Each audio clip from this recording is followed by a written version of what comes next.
दोस्तों, आज मैं आपको जो कहानी सुनाने जा रही हूँ, ये कहानी है जादुई साड़ी की कहानियों की। तो चलिए दोस्तों, देखते हैं आज की ये कहानी। बहुत समय पहले की बात है। किसी गांव में गीता अपने पति राजेश के साथ रहा करती थी। गीता और राजेश का विवाह 8 वर्ष पहले हुआ था। गीता और राजेश दोनों एक दूसरे को पहले से ही जानते थे। दोनों एक दूसरे से रोज मिला जुला करते थे, जिसके कारण दोनों के बीच प्यार बढ़ गया और दोनों ने विवाह करने का फैसला कर लिया। गीता और राजेश के विवाह को पूरे 10 वर्ष हो चुके थे और उनकी एक 8 साल की बेटी भी थी, जिसका नाम था कोयल। कोयल के आने से गीता और राजेश का जीवन और भी ज्यादा सुखी हो गया था और उन दोनों के रिश्ते को मजबूती मिल गई थी। तीनों लोग मिलकर हंसी खुशी से रहा करते थे। लेकिन एक दिन गीता की खुशियों को ग्रहण लग जाता है और एक दिन राजेश का ऑफिस से आते समय एक बड़ी कार से एक्सीडेंट हो जाता है और उसकी मौके पर ही मृत्यु हो जाती है। जब ये खबर गीता को पता चलती है तो वो बहुत रोती है, परंतु अब गीता की 8 वर्ष की बेटी ही थी जो उसके जीने का सहारा थी। इसलिए वो जैसे तैसे खुद को संभालती है और अपनी बेटी के साथ मिलकर अपने पति का अंतिम संस्कार कर देती है। गीता के पास एक घर के अलावा और कुछ भी नहीं था, इसलिए वो गांव में पूरे दिन भटकती है। तब जाकर उसे एक घर में झाड़ू पोछा करने का काम मिल जाता है। गीता की बेटी कोयल एक बहुत ही खूबसूरत और समझदार लड़की थी। गीता ने अपनी बेटी को बहुत ही नेक और अच्छे संस्कार से बड़ा किया था। ऐसे ही दिन बीत रहे थे। गीता सुबह उठकर अपने घर के काम किया करती थी और अपनी बेटी को तैयार करके स्कूल भेजती और उसके बाद अपने काम पर चली जाया करती थी। एक दिन गीता अपनी मालकिन से कहती है, मेम साहब, मेरी बेटी की पढ़ाई का खर्चा बढ़ रहा है और मुझे यहाँ काम करते करते काफी समय भी हो गया है। क्या आप मेरी कुछ तनख्वाह बढ़ा सकती हैं? क्या? ये क्या कह रही है तू? पागल तो नहीं हो गई है? मैं तुझे महीने के 8,000 रुपए देती हूँ, वो तुझे कम लगते हैं क्या? देख, तुझे काम करना है तो कर, वरना काम करने वालों की कोई कमी नहीं है यहाँ पर। मुझे माफ कर दीजिए मैम साहब, मैं तो बस अपनी परेशानी ही बता रही थी आपको। इतना कहकर गीता उदास मन से अपने कामों में लग जाती है। यहाँ स्कूल से छुट्टी होने पर कोयल घर वापस आती है। कोयल को अकेले रहना बहुत अच्छा लगता था और उसकी बहुत कम लड़कियां ही दोस्त थीं। कोयल अपना ज्यादातर समय पढ़ाई लिखाई और जंगल में जानवरों के साथ समय बिताने में लगाया करती थी। कोयल को पढ़ने लिखने का बहुत शौक था, लेकिन गीता की ज्यादा कमाई न होने की वजह से वो कोयल को एक अच्छे स्कूल में नहीं पढ़ा सकती थी। शाम के समय जब गीता घर आती है, अरे मेरी प्यारी बेटी कोयल, तुम क्या कर रही हो? ये देखो, आज तुम्हारी माँ तुम्हारे लिए रसगुल्ले लेकर आई है। अरे वाह माँ, आप दुनिया की सबसे अच्छी माँ हैं। इसके बाद दोनों माँ बेटी मिलकर खाना खाकर सो जाती हैं। कोयल को कहानियाँ सुनना बहुत पसंद था। कोयल की माँ गीता कोयल को जादुई कहानियाँ सुनाया करती थी, जिन्हें सुनकर कोयल को बहुत अच्छा लगता था। कोयल अपनी माँ से कहानियों में सिर्फ जादुई चीजों के बारे में ही सुना करती थी, इसलिए वो भी मन ही मन अमीर होने का सपना देखती थी। अगली सुबह गीता जल्दी से उठकर कोयल के लिए गर्मा गर्म स्वादिष्ट भोजन बनाती है, क्योंकि आज संडे था और कोयल के स्कूल की छुट्टी होती है। इसलिए कोयल अपनी माँ के साथ काम पर जाने के लिए तैयार होती है। दोनों माँ बेटी काम पर चली जाती हैं।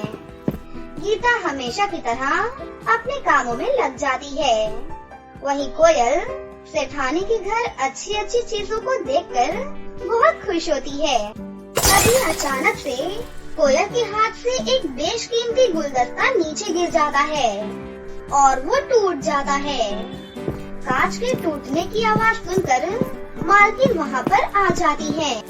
गीता, अरे ओ गीता, मैंने तुझसे कितनी बार कहा है कि मेरे घर पर बहुत ध्यान से काम करना है, परंतु तुझे तो कुछ समझ ही नहीं आता। देख, तेरी बेटी ने आज मेरा बेशकीमती गुलदस्ता तोड़ दिया है। इसकी भरपाई अब कौन करेगा? मैं तुझसे तंग आ चुकी हूँ। मेम साहब, बच्ची है वो, उसे कुछ नहीं पता, माफ कर दो मेम साहब। बच्ची है तो इसे अपने घर पर रखना चाहिए ना, यहाँ पर लाने को किसने कहा है? मैं अब तेरी और गलतियाँ बर्दाश्त नहीं कर सकती हूँ। चुपचाप से काम छोड़कर चली जा यहाँ से, और हाँ, मैं तुझे तेरे पैसे भी नहीं दूंगी। लेकिन मेम साहब। लेकिन मुझे कुछ नहीं सुनना। तू अभी जाती है या मैं नौकरों को बुलाकर तुझे घर से धक्के मार कर बाहर निकालूं। गीता अपनी मालकिन से बहस नहीं कर पाती और वो उदास सा मुँह लेकर अपनी बेटी के साथ वो घर छोड़कर निकल जाती है। गीता को बहुत चिंता होने लगती है कि अगर उसने जल्द ही कोई काम नहीं ढूंढा तो वो अपना और अपनी बेटी का पेट कैसे पालेगी। रात के समय दोनों माँ बेटी खाना खाकर सो जाती हैं। अगले दिन कोयल स्कूल से वापस आ रही होती है। तभी उसे बहुत जोर से प्यास लगती है और वो पानी पीने के लिए स्कूल के पीछे वाले कुएं के पास जाती है। कोयल के स्कूल के पीछे काफी पुराने कुएं थे जिनका कोई भी इस्तेमाल नहीं करता था। वो कुएं बहुत ज्यादा ही पुराने थे, इसलिए उनका पानी भी बहुत गहरा था। कोयल उस कुएं के पास पहुंचकर थोड़ा सा पानी निकालने की कोशिश करती है, लेकिन पानी बहुत गहरा था। कोयल पानी निकालने में नाकामयाब हो जाती है। फिर कोयल दूसरे कुएं से पानी निकालने की कोशिश करने लगती है, लेकिन कोयल पानी तक नहीं पहुंच पाती। फिर भी कोयल हार नहीं मानती और वो तीसरे कुएं के पास जाती है। तीसरे कुएं में कोयल को नीचे जाती हुई सीढ़ियाँ नजर आती हैं। कोयल उन सीढ़ियों की मदद से नीचे तक पहुंच जाती है। कोयल को अंधेरा देखकर बहुत डर लगता है। वो कुएं में इधर उधर देखने लगती है, लेकिन कोयल को कुछ भी नहीं मिलता। फिर वो कुएं से बाहर प्यासी ही निकल जाती है। कोयल का निडर और साहसी रूप देखकर उस कुएं से एक आवाज आती है। सुनो लड़की, मैं एक जादुई कुआं हूँ। मैं तुम्हारी सभी मुसीबतों को जानता हूँ और उन मुसीबतों को मैं तुमसे दूर भी कर सकता हूँ। मुझे तुम एक बहुत ही ईमानदार और नेक दिल की लड़की लगती हो, इसलिए मैं तुम्हारी सहायता करना चाहता हूँ। हम तीनों कुएं इस जंगल के सबसे पुराने कुएं हैं और हम सदैव जरूरतमंदों की सहायता करते हैं। ये 3 जादुई साड़ियाँ हैं जो तुम्हारी सभी मुसीबतों को दूर कर सकती हैं। ये पहली साड़ी जिससे तुम खाने पीने की हर प्रकार की चीजें मांग सकती हो। तुम मेरी साड़ी से हर प्रकार का खाने का स्वादिष्ट भोजन मांग सकती हो। और पहली साड़ी से तुम सुंदर सुंदर कपड़े और मेकअप का सामान और गहने भी मांग सकती हो। और ये दूसरी साड़ी तुम्हें रहने के लिए घर देगी और उस घर में तुम्हारी सुरक्षा भी करेगी। कोयल उन कुओं की बातें सुनकर वो तीनों जादुई साड़ियाँ ले लेती है। कोयल जादुई साड़ियों की मदद से अपने घर पहुंच जाती है। घर पहुंचकर कोयल सारी बातें अपनी माँ को बताती है। माँ, अब हमें कभी भी किसी चीज की कोई तकलीफ नहीं होगी। अब हम भी बाकी लोगों की तरह अच्छे तरीके से रह सकती हैं। फिर कोयल दूसरी साड़ी से सबसे पहले एक रहने के लिए घर मांगती है। फिर जादुई साड़ी कोयल को रहने के लिए एक सुंदर सा आलीशान घर दे देती है। कोयल अपनी माँ को लेकर उस साड़ी के घर में रहने लगती है। कोयल तीसरी साड़ी से खाने के लिए बहुत सारे स्वादिष्ट खाने मांगती है और पहली साड़ी की मदद से वो दोनों माँ बेटी सुंदर सुंदर कपड़े और गहने मांगती हैं। इस प्रकार से अब दोनों माँ बेटी जादुई 3 साड़ियों के साथ अपना पूरा जीवन हंसी खुशी से बिताने लगती हैं। बहुत समय पहले की बात है।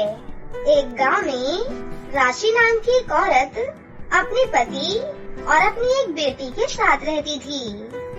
कुछ साल पहले ही उसके पति का एक रोड एक्सीडेंट में दोनों पैर खराब हो गए थे, जिस कारण वो कोई भी कामकाज नहीं कर पाता था और घर चलाने के लिए राशि को घर घर जाकर दूसरों का काम करना पड़ता था। वो सुबह अपनी बेटी को स्कूल भेजकर लोगों के घरों में काम काज करने के लिए चली जाया करती थी। वो अपने पति का इलाज भी करवा रही थी। ऐसे ही कई महीने गुजर जाते हैं। अब राशि के पास बचा कुचा जो भी पैसा था वो सब घर खर्च और दवाइयों में खत्म हो जाता है। अब उसके पास घर चलाने के लिए भी बिल्कुल भी पैसे नहीं थे। राशि को घर घर जाकर काम करते हुए देखकर रमन बोलता है, आज तुम्हें ये दिन मेरी वजह से ही देखना पड़ रहा है। कहा मैं तुम्हें रानी की तरह रख रहा था और आज देखो तुम्हें नौकरों वाला काम करना पड़ रहा है। इससे तो अच्छा होता कि मैं मर ही जाता। तुम्हें ऐसी हालत में तो देखना नहीं पड़ता ना। आप अपने आप को मत पूछिए, भविष्य में क्या होने वाला है ये हमें कैसे पता होगा। जैसे आपको मुझे इस हालत में देखकर अच्छा नहीं लगता, ऐसे ही मैं भी आपको इस हालत में नहीं देख सकती। भगवान से यही प्रार्थना करती हूँ कि आपके पैर जल्दी से ठीक हो जाएं। राशि बहुत ही धार्मिक औरत थी। वो हर शनिवार को मंदिर में जाकर अपने पति रमन के लिए प्रार्थना करती थी। एक दिन राशि घर की साफ सफाई कर रही थी कि तभी उसकी नजर उसकी माँ के दिए हुए एक संदूक पर पड़ती है। राशि को अचानक अपनी स्वर्गवासी माँ की बात याद आ जाती है। बेटी, मैं तुम्हें ये संदूक आशीर्वाद के रूप में दे रही हूँ। संदूक को तुम तभी खोलना जब तुम पर कोई मुसीबत आए। माँ की बातों को याद करके राशि मन ही मन बोलने लगी, इससे बड़ी मुसीबत और क्या होगी।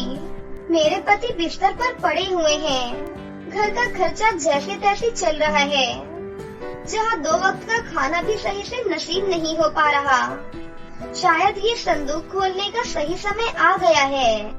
राशि ने संदूक के पास जाकर उस संदूक को खोला। संदूक में एक बहुत ही प्यारी सी साड़ी थी। राशि को संदूक में साड़ी देखकर बहुत ही गुस्सा आया और वो गुस्से में आकर बोली, एक मामूली साड़ी मेरी मुसीबतों को कैसे दूर करेगी। मैंने कितनी उम्मीदों के साथ इस संदूक को खोला था। सोचा था कि इसमें पैसे या जेवर होंगे, लेकिन इसमें तो सिर्फ एक मामूली सी साड़ी है। अब मैं क्या करूं? एक आखिरी उम्मीद थी, वो भी टूट गई है। राशि गुस्से में वो संदूक बंद कर देती है। तभी अचानक से वो साड़ी चमकने लगी। चमकती हुई साड़ी को देखकर राशि घबरा जाती है।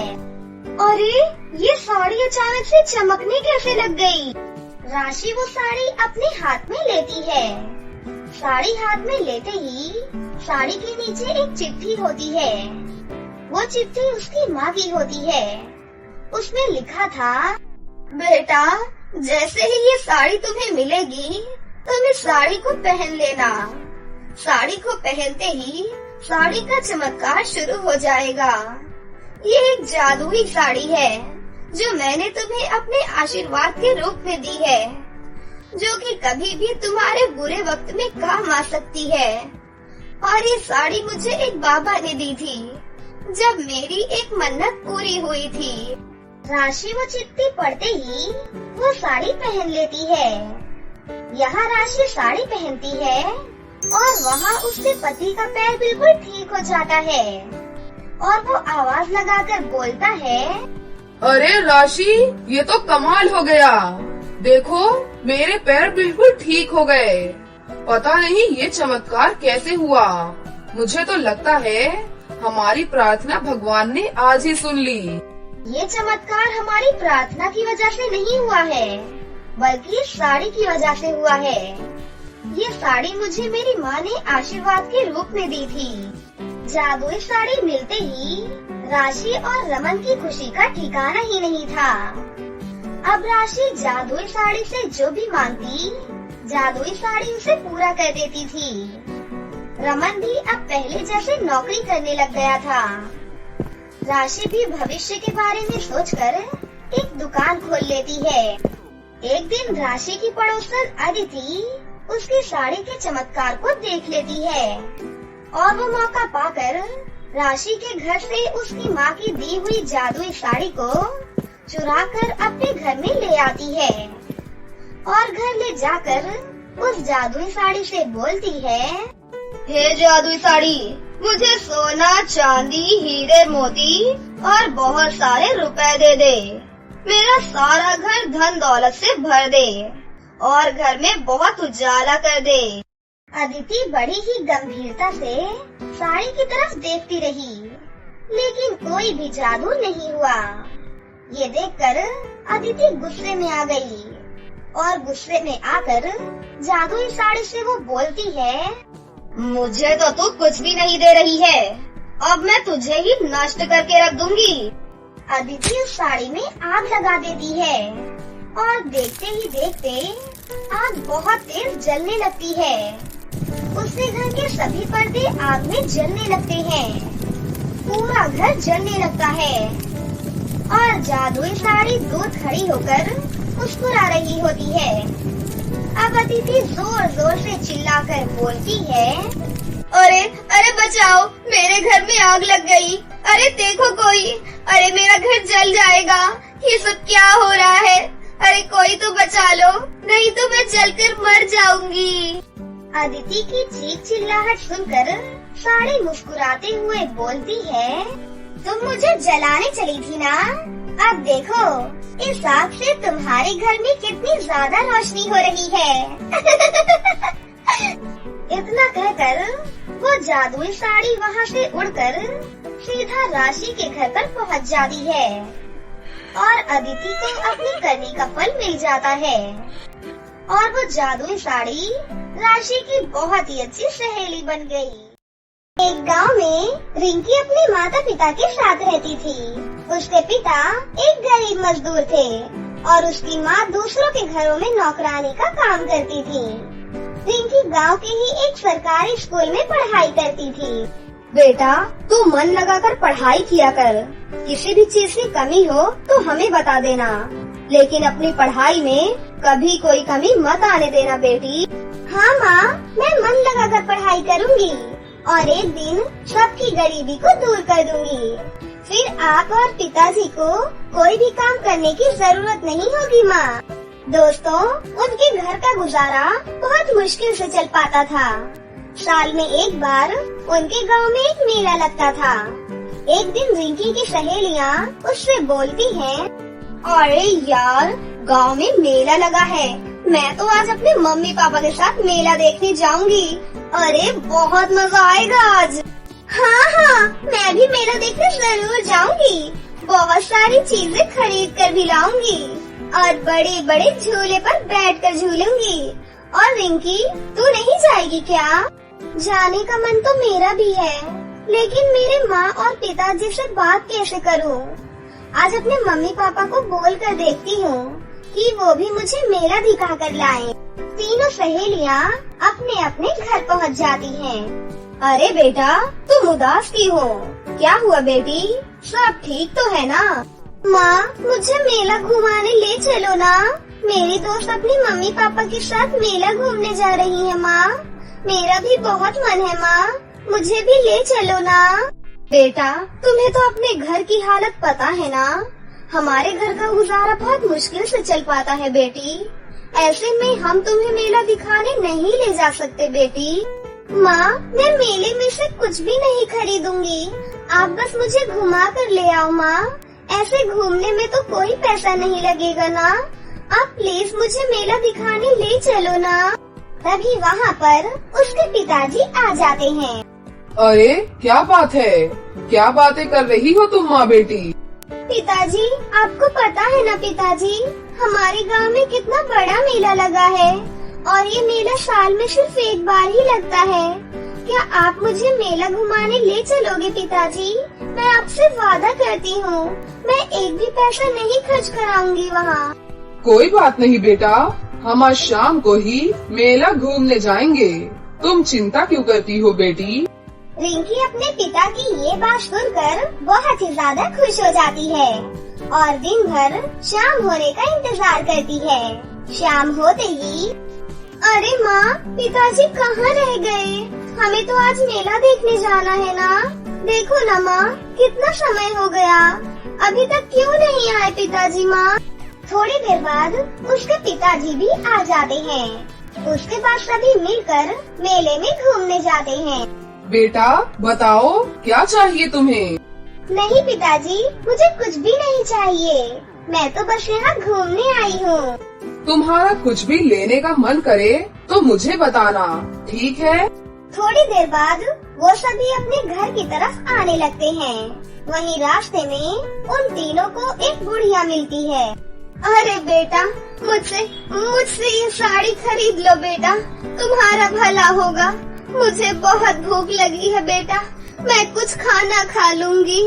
देखिए बुढ़िया माई, हमारे पास बिल्कुल भी पैसे नहीं हैं और ना ही हमें इस साड़ी की जरूरत है, इसीलिए हमें ये नहीं चाहिए। ऐसा मत बोल बेटी, मैं तेरे आगे हाथ जोड़ती हूँ, मेरी साड़ी खरीद ले बेटी।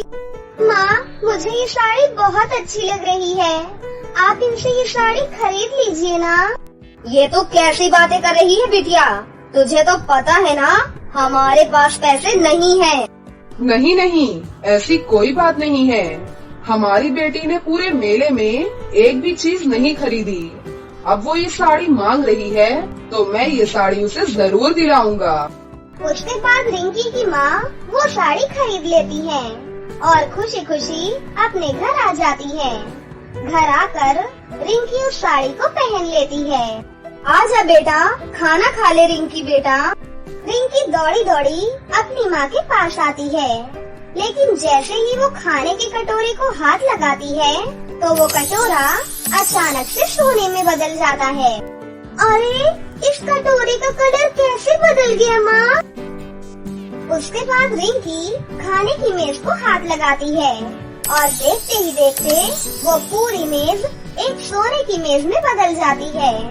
उसके माता पिता ये सब देखकर हैरान रह जाते हैं। अरे, ये तो सोने का लग रहा है। थोड़ी देर बाद रिंकी की माँ उसे फूलदान देती है।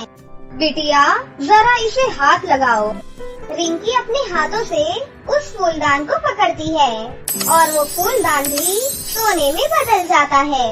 बेटा, अब जल्दी से तुम ये साड़ी चेंज कर लो। फिर रिंकी वो साड़ी चेंज कर लेती है। उसके बाद रिंकी खाना खाती है। साड़ी चेंज करने के बाद उसके घर का कोई भी सामान सोने में नहीं बदलता। मुझे सब समझ में आ गया है, ये साड़ी कोई मामूली साड़ी नहीं है, ये किसी की जादुई साड़ी है। ये सुनकर सभी लोग बहुत खुश हो जाते हैं। सुनो बेटा, इस जादुई साड़ी के बारे में तुम कभी किसी को मत बताना। ठीक है माँ, मैं कभी किसी को नहीं बताऊंगी। उसके बाद उसका परिवार बहुत ही जल्द बहुत अमीर हो जाता है और सभी एक साथ खुशी खुशी रहने लगते हैं। वहीं दूसरे गांव में उसके चाचा चाची रहा करते थे। अरे, आपको क्या पता, आपके बड़े भाई साहब आजकल बहुत तरक्की कर रहे हैं। कल तक वो कहाँ 2 कौड़ी के मजदूर थे और आज अरबपति बने बैठे हैं। जरा पता लगाओ, उनके हाथ ऐसा क्या लगा है? मुझे लगता है तुम बिल्कुल सही बोल रही हो। चलो चलकर उनसे बात करके आते हैं। उसके बाद रिंकी के चाचा चाची गांव में आ जाते हैं। क्या बात है बहन जी, आजकल बहुत तरक्की कर ली है, ऐसा क्या शुरू कर दिया आपने? कुछ भी तो नहीं बहन, बस 2 वक्त की दाल रोटी कमा कर खा रहे हैं। आओ थोड़ी देर आराम कर लेते हैं, उसके बाद बात करते हैं। आपकी भाभी तो मुझे कुछ नहीं बताएंगी, आप अपने भैया से ही बात उगलवाने की कोशिश करो। और पता करो कि इनके हाथ में अचानक लगा क्या है। तुम चिंता मत करो जानू, मैं पूरी कोशिश करता हूँ। एक दिन रिंकी की चाची छुपकर उनकी सारी बातें सुन लेती हैं और उसे जादुई साड़ी के बारे में सब कुछ पता लग जाता है। सुनो जी, मुझे सब पता चल गया है। उनके अमीर बनने का एक राज है। क्या? जल्दी बताओ, अरे जल्दी बताओ।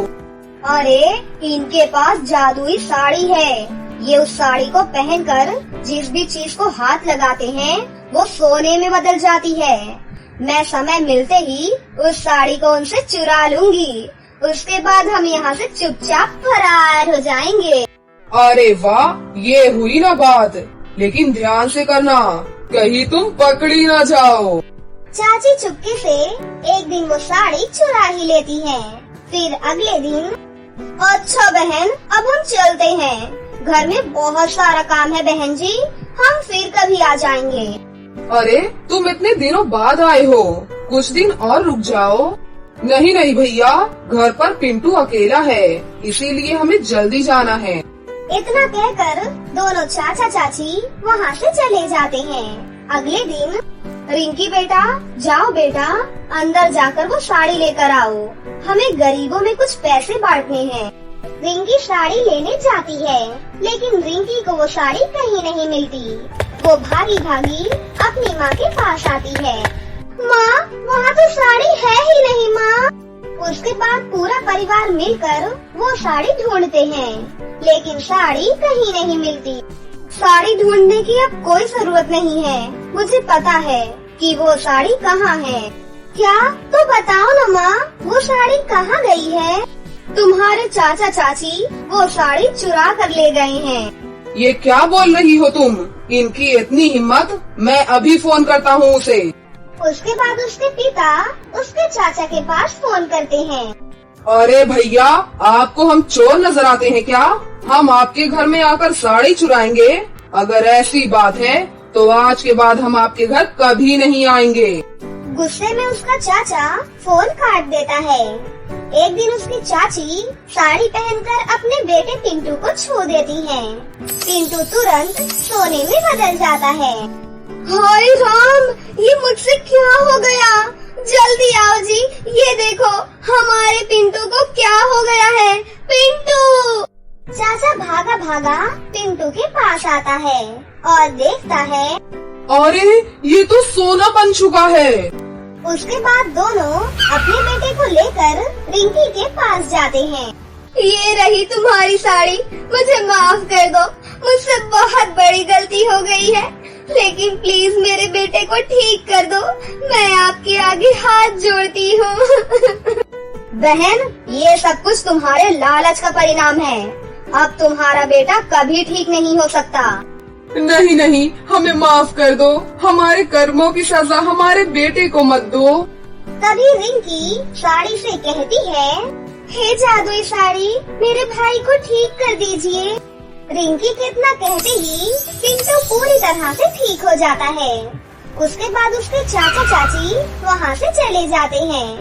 अब रिंकी और उसका परिवार एक साथ बहुत खुशी खुशी रहने लगते हैं। तो दोस्तों, कैसी लगी आपको हमारी ये कहानी? अगर आपको हमारी कहानी अच्छी लगी हो तो इसे जरूर लाइक करें, साथ ही हमारे चैनल को सब्सक्राइब भी कर लें और बेल आइकन को दबाना ना भूलें। मिलते हैं अगली वीडियो में। धन्यवाद।